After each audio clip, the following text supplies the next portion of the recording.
그렇군요. 실제로 받으신 명함은 몇 장 정도 되시나요? 한 10장 넘게 받은 것 같은데. 술집 종업원이 내민 것은 현직 검사와 현직 검찰 수사관의 명함이었다.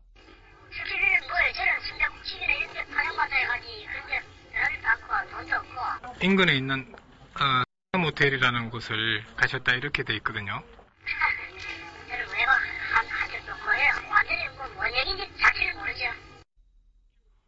종업원은 명함을 준 검사가 사업가 등과 어울려 술을 마셨다고 했다.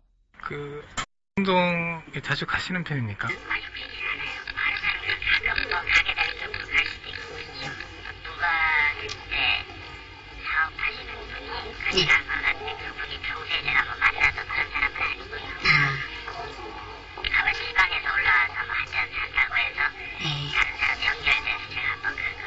검사님께서 이른바 2차 호텔로 가는 걸 또 봤다 이런 주장도 있습니다.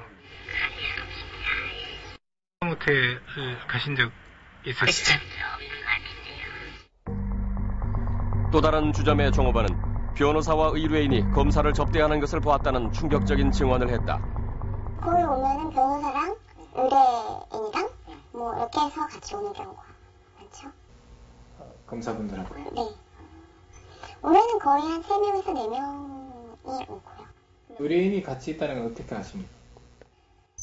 왜냐면은 이제 저는 처음부터 들어가서 인사를 하고 저는 이제 그 중에 한 사람 메인을 알 거 아니에요. 그러면 오늘 이 사람이 얘기를 먼저 해주거든요. 이래서 이렇게 누구랑 같이 오는데 이 사람은 접대를 해야 된다. 이제 술이 들어와서 잠깐 이제 따라주면서 저도 얘기를 들으면 이런 상황이구나. 이 사람이 이 사람을 접대를 하는 거구나. 그러니까 이 변호사가 이 검사를 접대를 하는구나. 지금 겪으신 건 대체로 좀 원래 한 대략 몇 월 달까지인지? 지금 거의 한 2달 전? 한 달 전만 해도 그런 식으로. 우리가 제보받은 사례는 물론 일부 검사들의 문제일 수도 있습니다. 하지만 그것은 특정 지역에서 벌어진 과거의 일만이 아니라 현실에서 다발적으로 벌어지고 있는 문제였습니다. 박건식 PD, 네. 검사와 스폰서 문제가 왜 이토록 근절하기 어려운 문제가 됐죠?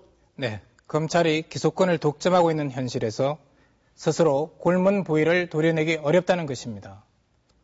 검찰이 절대 권력을 갖고 있는 한 스폰서의 유혹은 피할 수 없는 셈입니다. 네. 그동안 검찰은 스폰서 문제가 터질 때마다 감찰을 강화하겠다는 해법을 내놓았습니다. 그런데 감찰 기능이 제대로 작동하는지 의심할 만한 제보가 들어왔습니다. 서울 강남의 한 룸사롱. 검찰 간부 2명이 2008년 말까지 3년 동안 스폰서로부터 접대를 받았다고 한다. 그러면 원래 스폰서 접대하는 분이 앉아있는 자리 이 자리고? 이 자리고 양옆에 2분이 앉아있어요. 검찰 수사관은 어느 자리에 앉았다고요? 이쪽하고 그쪽. 양쪽 옆에요? 네. 자주 오셨나요? 자주 오셨죠. 스폰서는 사업가 박 씨였다. 접대를 받은 사람은 서울 고등검찰청 인사계장 서모 씨와 감찰계장 강모 씨였다.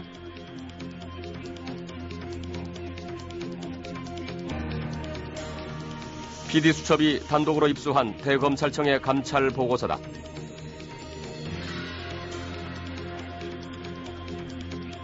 검찰 간부와 스폰서 박 씨는 조사자와 피조사자 관계라고 돼 있다.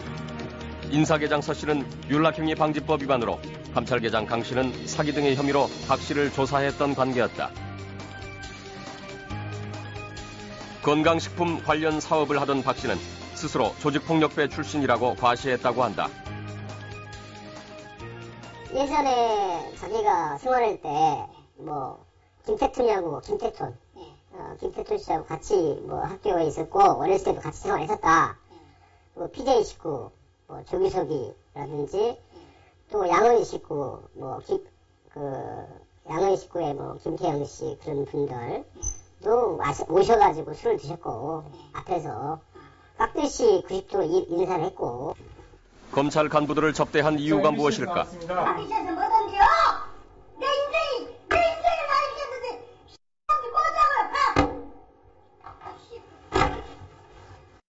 씨 아시죠? 저도 아시죠? 처음에는 그렇게 친해 보이거나 야야하지 않았었는데, 횟수가 많아지면서, 그냥 그분들이 형님이라고 하더라고요. 평생 관까지 간다, 무대까지 간다. 박 씨는 접대부와 고급량주로 검찰 간부들을 접대했다. 술자리에서는 사건 해결 방법 등 법률적인 조언을 구하는 대화가 많았다고 한다. 무슨 일을 하는지는 특별하게는 몰랐지만은 자기 건에 대해서 이제 소송 걸려있는 게 많았었어요. 그 사람이, 그 박 계장이라는 사람이. 그래서 그 건에 대해서 맨날 어디를 가서 법원에 가서 뭐를 했다, 서류상에 뭐가 잘못되지 않았느냐, 이러면서 내일 또 들어가야 된다, 이러면서 그런 얘기는 들었죠. 이건 이렇게 하면 어떻겠느냐, 이런 식으로 상의하는 그런 식의 얘기를 많이 했죠. 지배인은 박 씨가 검찰 간부에게 현금을 주는 것을 목격했다고 한다. 일식집이라는 그 일식집에서도 여 직원한테 카드를 주고 200 빼오라 해가지고 그 하얀 봉투에 넣어가지고 수갑이라고 준 적도 있고, 저희 가게에서도 또 돈을 가져라 해가지고 10,000원짜리 가져라 해가지고 준 적도 있고. 액수는 얼마 정도? 항상 줄 때마다 저한테 앞에서는 돈 가져라 할 때는 200 정도 넣어서 주는 거 받고. 에서 200만 원을 주는 걸 직접 봤다, 이런 주장입니다. 내가 하는지 그 사람이 이제 돈 줄 이유가 없고, 그런 식으로 매도하는데, 근데 그런 식으로 나오면은 내가 가만히 전체 고시에서 정식으로 따져보려고 합니다. 박 씨가 검찰 간부들에게 성접대를 했다는 의혹도 제기됐다. 처음에는 그런 얘기를 안 해요. 와서 얘기를 안 하다가 술 먹다가 본인이 이제 흉내내어서 그러면, 야, 너도 오늘은 한번 가. 이런 식으로 해서 이제 가는 경우. 그러면 그 수사관들은 가죠. 예. 거절은 안 하고요. 예, 가죠. 그렇게 말해서 간 적이 몇 차례나 될까요? 제가 느끼기로는 거의 한 5-6차례는 됐을 것 같아요. 같이 간 친구들 이름은 기억 못 하실 거예요? 아가씨요? 기억나요. 돈하고 성접대도 같이 받았다, 이런 겁니다. 그런 건 없습니다. 그래요? 그럼 이게 이 내용이 틀린 건가요? 그 뒤에 근무 회의에서 그 사람 진술 갖고 없고. 지배인 정 씨는 성접대를 한 것이 사실이며 증거도 있다고 주장했다. 계산서 뒷면에 적어놓은 L은 2차를 의미하며 비용과 접대부 이름까지 기록해놓았다. 지배인은 박 씨가 제주도까지 가서 성접대를 했다고 주장했다. 박 씨와 두 검찰 간부 그리고 룸사롱 지배인까지 포함해 의형제를 맺은 기념으로 떠난 여행이라고 한다.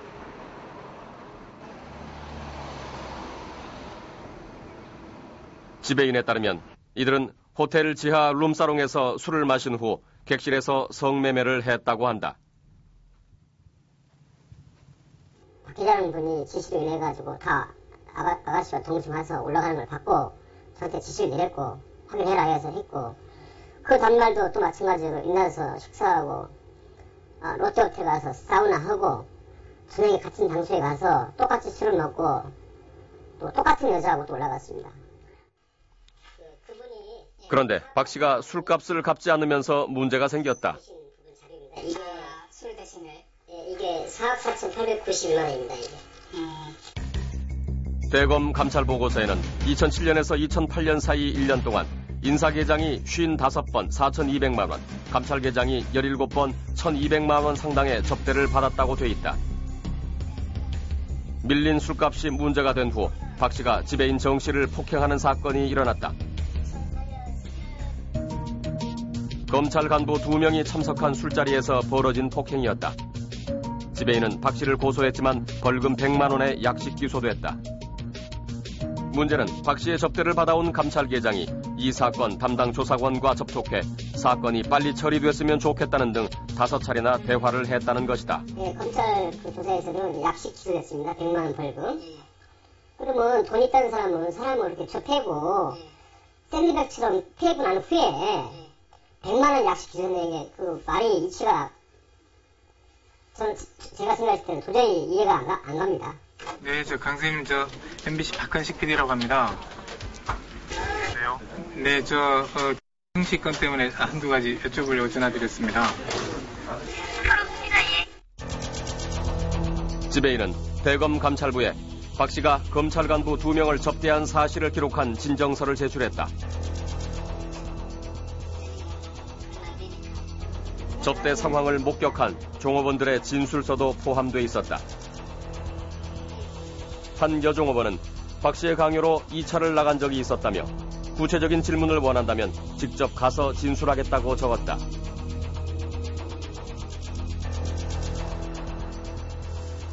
그러나 대검 감찰부에서는 성매매를 했다는 종업원들을 불러 조사하지 않았다. 만약에 검찰에서 그런 2차를 갖는 제보를 만약에 문의를 했다면 진술해줄 용의가 있으셨는지? 저희는 충분히. 왜냐하면은 저희는 경찰서 가서도 이미 진술서를 다 쓰고 그런 2차 부분까지도 다 쓴 부분이니까는. 그러고 나서 거기서도 얘기를 했을 때 뭐 진술 의향이 있느냐고 물어봤을 때 저희는 다 오케이를 한 부분이거든요.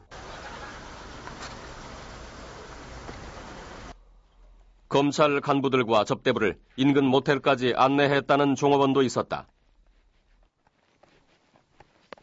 모텔 엘리베이터까지 안내를 해주죠. 이제 몇 호 다 해서 키를 받아서 이제 애들한테 키를 주면은 이제 같이 올라가는 부분이 됩니다. 그러면 끝나고 나면 각자 알아서 집으로 갑니까? 아니면 여기서 대리를 해줍니까? 가게차로 많이 모셔드렸습니다. 가게차로? 예. 끝나고 나서요? 예. 그럼 끝났다는 걸 어떻게 알죠? 아가씨가 오면요? 가게로 들어오시든 다시 오시든지 아니면 전화를 주시든지 했습니다.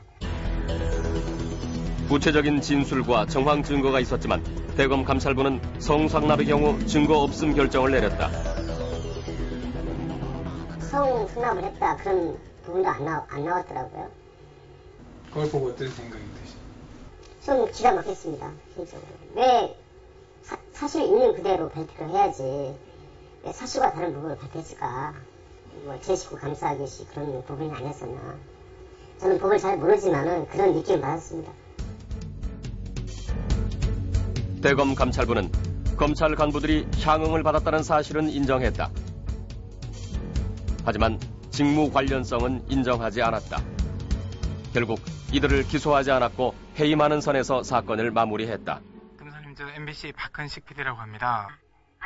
예. 네, 이라는 그 술집의 웨이터가 진정을 낸 사건이 있는데요. 잠깐만요. 네. 바로 말씀드릴 수 있는 입장이 아니라서 전화를 끊겠어요. 죄송합니다. 네. 죄송합니다.